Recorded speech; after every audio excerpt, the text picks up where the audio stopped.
Welcome back, everyone, to the Huma Career Insights podcast, your guide to navigating career success. I'm your host, Vachechi Bafam, a certified professional career coach, human resources consultant, and founder of Huma. Whether you're just starting out or transitioning after years of service, this podcast is your go-to resource for invaluable tips and strategies.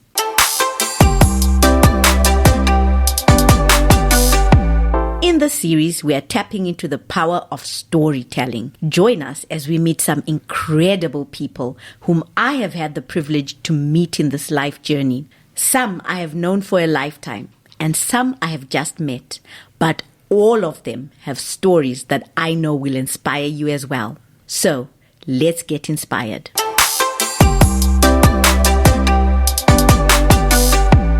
I am so excited about today's episode. We have a fantastic guest who has an interesting story of career flexibility, or shall we say agility. Her career has gone through many transitions. Rumbi, welcome to Huma Career Insights. Thank you, Bache, for having me on your program. And before we proceed, I just want to give a disclaimer that the views that I'm going to express today are mine, and they do not represent any organization, institution, or company. Thank you.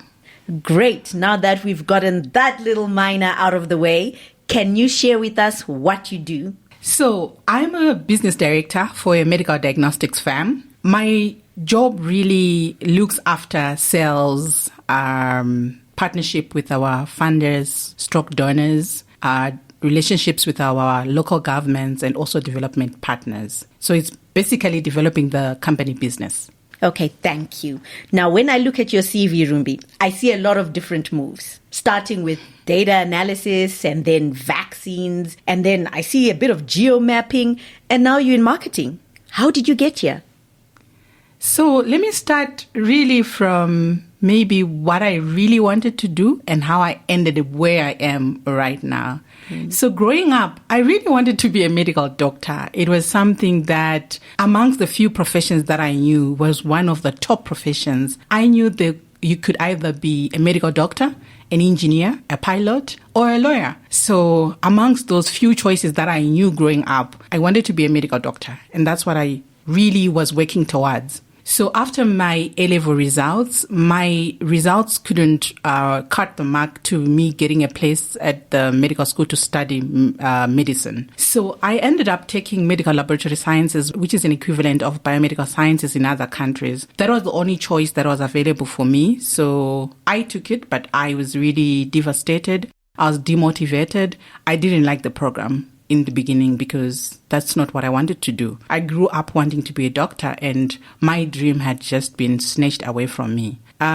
So the first years, I was just trying to understand what it was that I was doing. But along the way, I picked mentors who were guiding me, who were telling me the opportunities that were within the program that I had selected. Fast forward, within the first 5 years of my career, I worked mainly in the ministries of health in different countries until I then landed a job at an international organization where my role there, I was offered as a data analyst. This was very different from what I had been trained to do as a biomedical scientist. So that role really, I was looking at how to analyze data, but still within the diagnostic fraternity. It is in that role that I also learned that you don't have to have studied medical laboratory sciences to talk about lab. From where I was coming from, anyone who had the right to talk about lab had to be a trained laboratory scientist. In this one, I met economists who could talk about lab. I met business people who could talk about lab. I met people who had done medicine who could talk about lab. So the diversity really opened up my mind to the opportunities that are within medical laboratory sciences because even as a data analyst, I was also talking about budgeting. I was doing advocacy for a national budget for diagnostics still. After that period, I then went on to work for the same organization but different department. I was now leading the vaccines program. And it was fortunate that during that period, that was the time we had COVID, and I was privileged enough to roll out COVID at a national international level and looking at other pandemic diseases. Again, that was a switch from my norm, from just looking at lab, but looking at vaccines. But I want to add in that during that time, I now had a qualification for public health. So that really helped me to look at other disease areas apart from lab. So that really capacitated me to do things outside of my comfort zone. Then I moved to a commercial company where now I got a role as a marketing manager. I would say that I was a marketing manager for diagnostics. As a diagnostic, with a diagnostic background, I knew the pain points of governments. I knew the pain points of that commercial company customer base. So that really helped me to market the products to the people that I had worked with for a very long time within the region. After a couple of years, I then assumed the role that I am now as a business director, still looking at the business sense of it and diagnostics. But what I've just learned is I'm still doing diagnostics, but I've just shifted my lens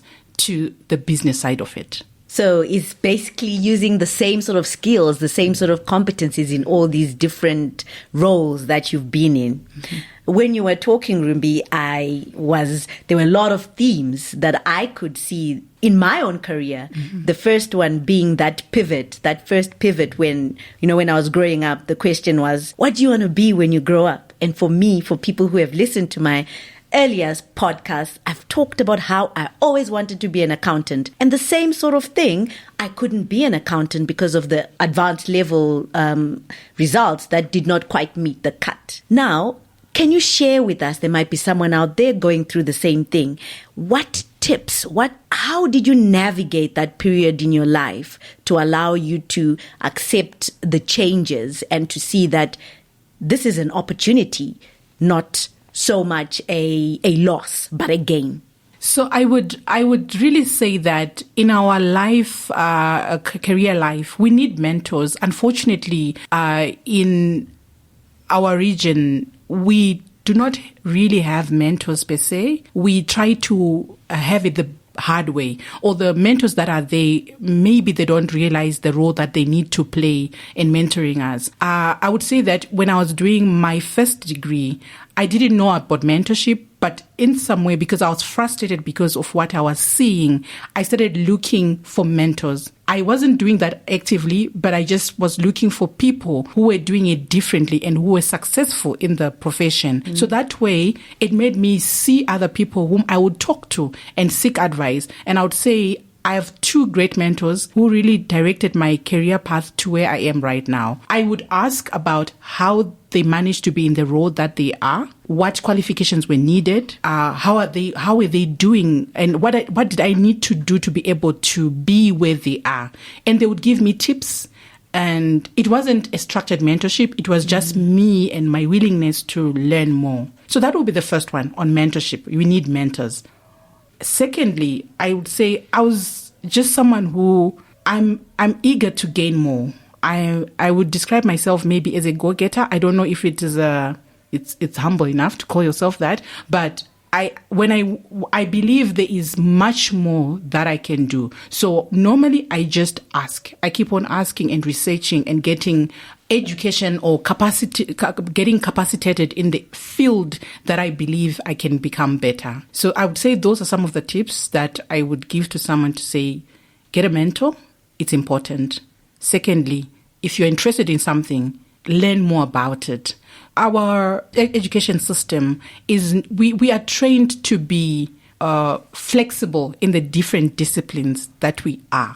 So if it's still something that you are trained in and you can diversify, it's still possible. I am not saying you can wake up and become a surgeon. You still need to be trained to be a surgeon. But what I'm saying is, if you're a surgeon, you can still do business, because it's possible to be a surgeon and a business person.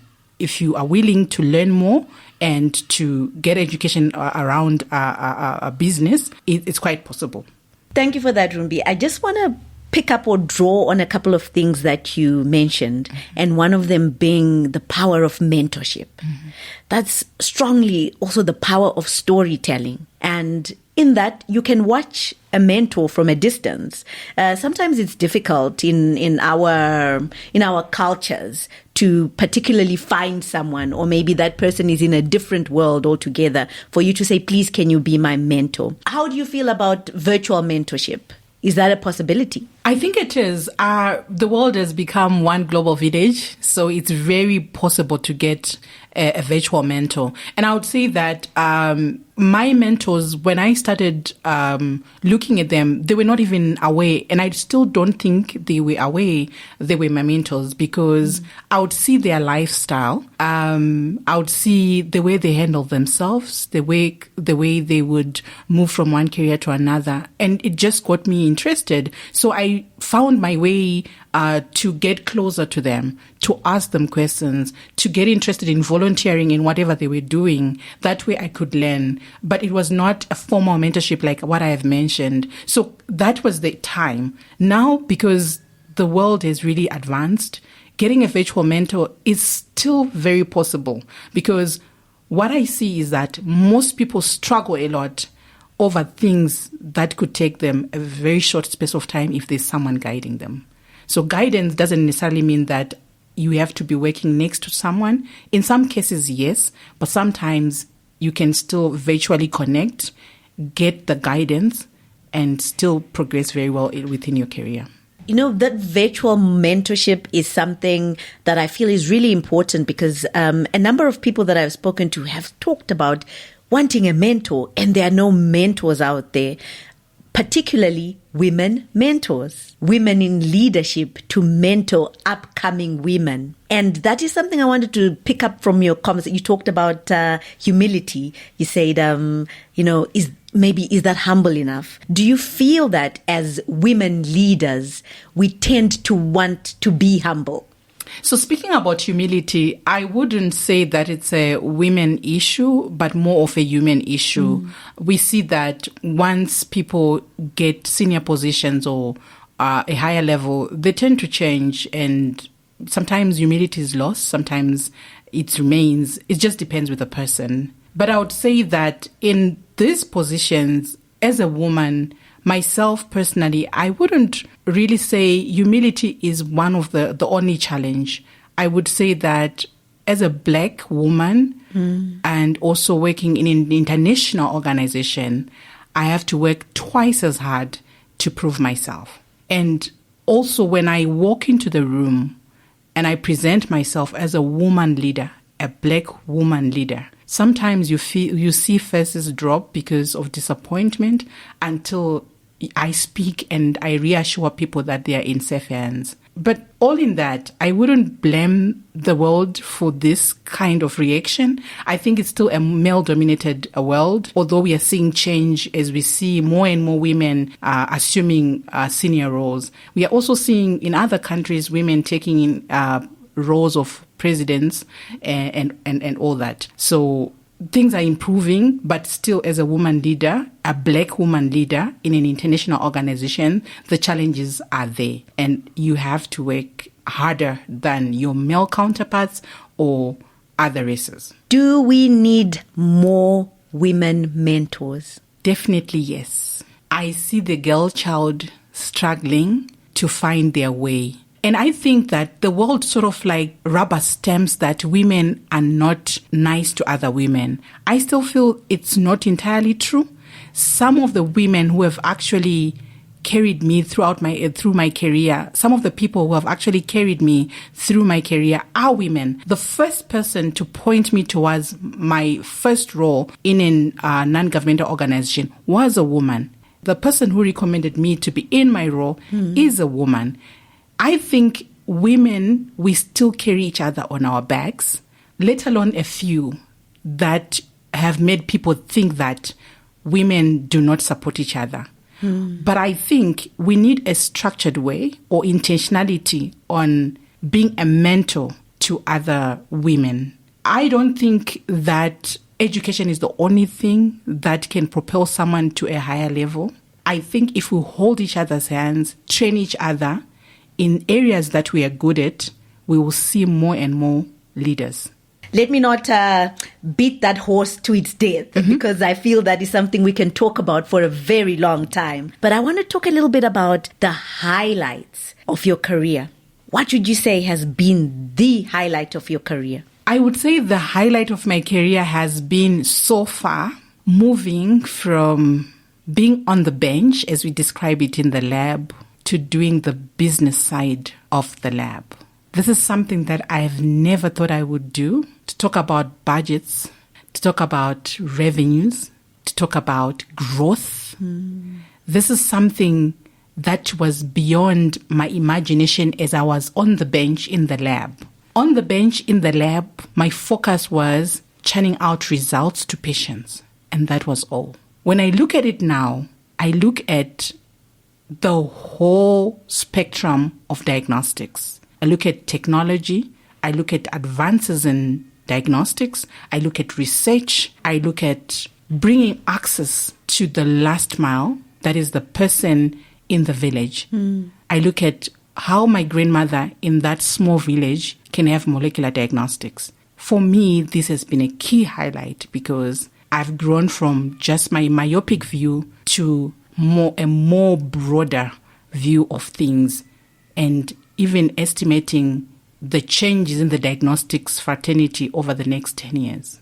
That's awesome, Rumbi. When I first met you, I remember asking you, how did you get these different opportunities? Because to me, I couldn't envision someone who started off doing a biolab who is now doing business development. So that's my question to you now. I'm sure someone out there is wondering, how have all these doors opened for you?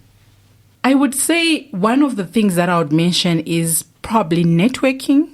I would not know if it has to do with my personality or because there's something maybe that I've done well with networking. I would also say the open-mindedness has really helped me because I have not seen an obstacle in my way as long as it's something that's a skill that can be learned. I think one of the things, if my friends would be listening, they would say that I always tell them that you are your biggest advocate. You are the biggest product you are selling. You are a product that you are selling. And if you do not believe in yourself and in your capabilities, no one will buy you. You will be a product that will be stored in a shelf for the rest of your life because no one will buy you. So sell yourself to the market that you are in. So that open-mindedness and belief in yourself, or in myself in this context, has really helped me. That if it's a skill that I can learn, indeed I can deliver. But that doesn't come easy. It requires a lot of hard work. It requires a lot of networking, speaking to people, intentionally speaking to people, not just speaking to people when you want something, but speaking to people with intentionality and developing sustainable relationships. Not just a relationship where you are reaching out to someone because you want something, but a relationship that is beneficial to both, which I would call a mutual relationship. I just want to talk a little bit more about that networking, particularly in terms of the intentionality and the relationship building that you talked about. How do you sustain those relationships? I'll give you an example of people who will be looking for a job. And when they're looking for that job, they'll look at their network and go and be like, I'm looking for a job, A, B, C, D, E. And once they get the job, that's it. Until the next time they look for a job, then they're going to be looking for me or looking for Rumbi. Now, how do you maintain those relationships? Basically, not wanting anything. That is the type of networking that has worked for you, I assume. Yeah, because let's face it, Bache, as human beings, we seek for things that benefit us. So when I am talking to you, or when somebody starts talking to you, let's say you've met at a conference, sometimes it's something that they want from you, right? So if you keep on giving and not receiving in the end, that's the end of the relationship, right? So in networking, it's how you are also creating a partnership. A partnership is not only when you are giving, but both of you are exchanging, right? So how I normally just maintain the relationship is if I see something that is relevant for you, even if I'm not talking to you for the past 3 weeks, I send it to you. If I see a job that is relevant for you, I send it to you. If I see a training that is going to benefit you, I send it to you. I'm also providing, right? We are creating communication. If it's an article about something that we discussed when we met, I send it to you. We have a discussion point about that thing. So it's not only about me coming to you and saying, you know what, I need a job or I need this, but I'm also giving. I'm establishing commonality here. Yeah. You like, maybe it's about HIV and AIDS. Maybe that's your area of specialty. I provide that information for you. If I see something that might interest you, I send it to you. If I see a job advert, I send it to you. If there's a training, I send it to you. And we keep discussing. We keep communicating. We don't have to be friends. But we have something which is common between us. So we continue to communicate. Sometimes I don't even reach out to ask because I don't need to or I don't have to. But if I need to, sometimes I can say, hey, I need something in your country. Can you help me? Then they can help you because we are in communication. And I'm not saying when you're networking and you're communicating, it has to be a daily thing. Yeah. It could be after a month. But you keep the communication. Don't break the communication. Find something that connected you to keep connecting you. Where do I start, Rumbi? I'm a very bad networker, right? Let's use that case study. Where do I start today to broaden my network, to build those relationships? What's the first point of call for someone who's asking us that question? You grow your network by networking others. I have networked a lot of people within my circle. I can network you to my friends who need human resource training. You network by networking others. Networking does not only stay with you and the next person. So sometimes I'm not even looking for networks, but I know somebody who wants a connection somewhere. Network people, connect them. That's how you grow networks, right? You connect people and their networks can also become yours. They say that when you open your hand to give, you also receive, right? Yeah. So you network your networks. That's how you're growing your network. And also, I've also seen, I used to struggle a lot when I go to conferences or meetings. I would want to stay with my tribe. Yes. I would want to stay with people that I know, people that I've come back, that I've come with to that meeting until somebody told me that you need to go out and meet other people. Yes, that click. Hey? So networking is very intentional. It's not only you talking to people that you traveled with. Meet new people. Learn something new. If you stay with the people that you've come with, you're not growing your network. Meet some people new in other countries, new races. You don't need to stay within your own race. Meet other races. Meet professors. I always say this. Don't look for people who are within your level only. It's good. I'm not saying it's bad. It's really good to also meet people within your level, but aspire to meet people with higher positions. Tell you what, we are all humans. And those people are more than eager to give information on what they know. It's because that is just because we are afraid of approaching people of higher positions. So we remain with our tribe because we think that table is only reserved for CEOs. It's only reserved for the vice presidents and presidents of companies.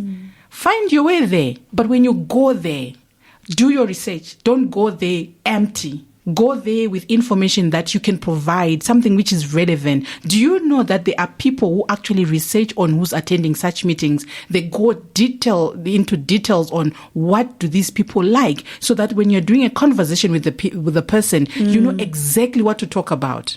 Do your research before you meet people so that you know what to discuss. It's wise to do that. Otherwise, people disregard you from the moment you open your mouth because you have nothing to share.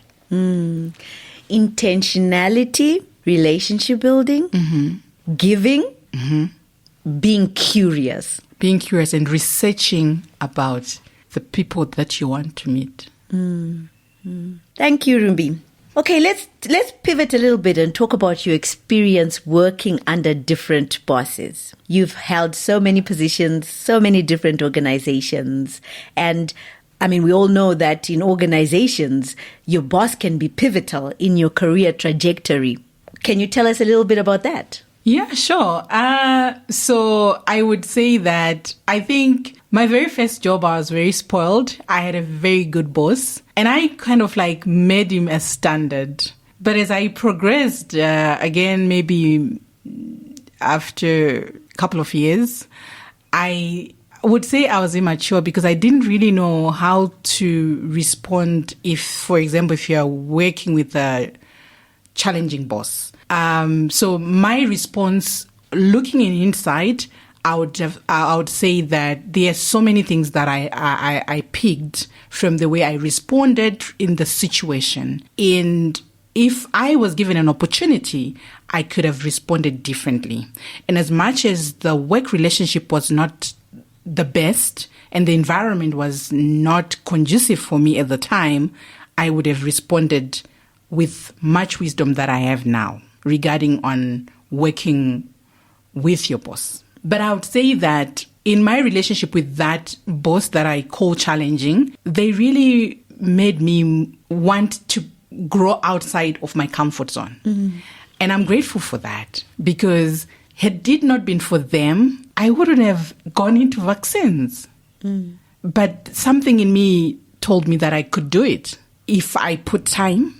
If I work with the people who are already in the field, I could do it really well. And indeed, I did that. It was because I was under a lot of pressure and I was forced to grow out of my comfort zone. So I would say one of the things that I've learned working with the different bosses that I've worked with and also from different continental regions, I would say that your boss is your boss. You remain a subordinate, and you need to be very wise to know that. You should be free to give advice or input to your boss. If you know, don't keep quiet. Mm-hmm. Just say it respectfully. I would say that. I would emphasize that.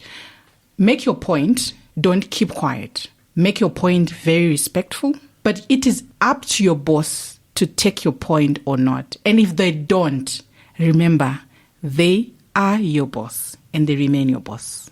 Never ever outshine your boss. They are your boss. Respect them. Give your input.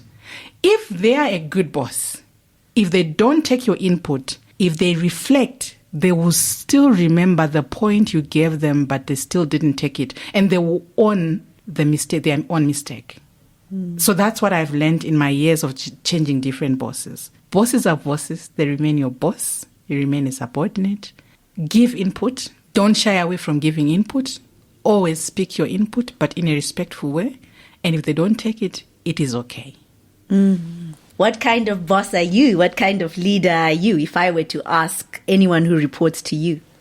I would say currently in my role, I don't have people reporting to me directly, but I have teams that I work with that support my work. Mm-hmm. I would say I really respect people who are knowledgeable in the areas that they are doing. So we might fight about what I want versus what they think they know best and how they want to apply it. But at the end of the day, we always find a way forward. I respect people in the areas that they've trained in, and I listen. Because in my area, I also know what to do, right? But it doesn't mean that I know everything. There are still people who also still come and give me advice. Mm. So I respect people with the knowledge and experience that they have. And if we disagree, I always work hard to make sure that we find a common ground. At the end of the day, we still need to have the work done. We still have the same goal and we still have to work together. So respect is very important for me when I'm working with people. I respect people from wherever they're coming from. We might have differences, but at the end of the day, we still need to continue working together, talk to each other. So respect is key for me. So I'd get that conflict management and emotional intelligence are key in career management. Always remember that outside of the disagreements, you are humans. You still need to meet at the coffee maker. You still need to meet in the bathroom. You might be sitting next to each other in the office. So whatever differences you have, remember, you still have to live with each other 8 hours a day. Okay. Winding down this conversation, as hard as it is to stop, how do you manage stress? You mentioned that one of your jobs was really stressful. How have you managed stress? It's a very funny one, how I manage my stress, and I'm not advocating for people to do it, but this is how I do it. So when I find myself really stressed and I don't know how to progress, I clean or I cook. So I do things that come naturally for me, things that do not require me to think. So it is during this time when I'm cleaning or I'm cooking that I'm trying to reorganize my thoughts, letting go of stress. Yeah. And then when I come back after that, then I'm good to write down what I need to prioritize, what I need to go with first. I would say I can't really function when I'm in a very stressful moment, unless if I have a deadline. But still, I will still find 20 minutes to do something. I'll stop everything and just find something that is relaxing. That doesn't require me to use my brain, something that comes naturally. Yeah, I think finding your happy place, finding that peaceful place. We've talked about this before in prior episodes. One of my guests talked about sports being their stress relief. So at the end of it all, it's just finding your happy place. Lessons learned. Looking back, is there anything you'd have done differently in your career? Yes, there are quite a number of things. So I think for the people who know me again, I think they would know my personality is not, I have a very strong personality. I go for what I want and I go after it very strong. That's me. I'm not afraid to take up anything that is challenging. I go after it very strongly because that's the person I am. And for those who grew up in the place that I grew up, for a person like me, I was told growing up that you need to tone down, you need to take it slow. And I realized when I had grown that no, that character was actually good. So at some point, if you don't know how to manage such a character, it can become your enemy. So, and I'm saying that because it's a lesson that I picked. And I mentioned before that do not outshine your boss, because with a personality like mine, it might come out as though that you want to outshine your boss. So I'm not saying you should change your character, but I'm just saying whatever you do, take time to reflect on what you say, where you say it, and how you communicate. Because depending on other people that you meet, and I'm talking about bosses, they might, if they carry insecurities, that can become a challenge for them. So do not outshine your boss. Be wise enough to reflect and learn your boss. Know what they want, the type of person they are, so that you position yourself to fit into who they are. I said your boss is your boss, so you have to work around that. Otherwise, if you can't, then it's time to look for a new boss. So secondly, don't take things personal. In a work space, we are not there to... I know emotions sometimes can be bruised here and there, but whatever happens in the office, I would strongly advise that people don't take things personally. That's what I learned, that not everything's about me. Not everything's about me. Sometimes people make comments because they're stressed, because we're not meeting the numbers. Sometimes people make comments because they're also frustrated. Sometimes people make comments because they have no idea of the work you are doing. So it's not personal. Yeah. It's not personal. Some people have insecurities. They just try to fight them off. And sometimes you're the collateral damage. So don't take things personally. Thirdly, I've learned that you are your biggest cheerleader. I am the best product I am selling, and people have to buy it. So I'll package it, I'll market it, and I'll sell it because I am the product. If I can't sell myself, then I can't sell anything. So I've learned that as a product I'm selling, I'll package this product into a product that everybody will like. So when I'm speaking, I don't speak as if this product is a second best or it's an option. I speak as if it's a product that's the only choice you have. Sometimes people buy it, sometimes they don't. But I would have tried my best. And the second last one is be intentional about networking. I think I've spoken in detail about networking. So be intentional about networking. I've learned that it's really important that you become intentional about networking. It's not a one-way avenue. It's mutual. It's continuous. So be intentional about networking. And then lastly, feedback. Feedback is very important. It's so hard for me to receive feedback, but I'll tell you what, it has really helped me. I take notes when I'm being given feedback. I always take notes. And I'll tell you, sometimes when I read my notes, I cry because it's so painful to be told that you are not, or you're not doing really well, or, the negatives about yourself, especially if you think you're the best product and then you're told this, that is not really according to what the expectations are. It's quite painful, but I always reflect on the feedback. And one person who really changed my mind about feedback told me once that if feedback is not coming, you are in trouble.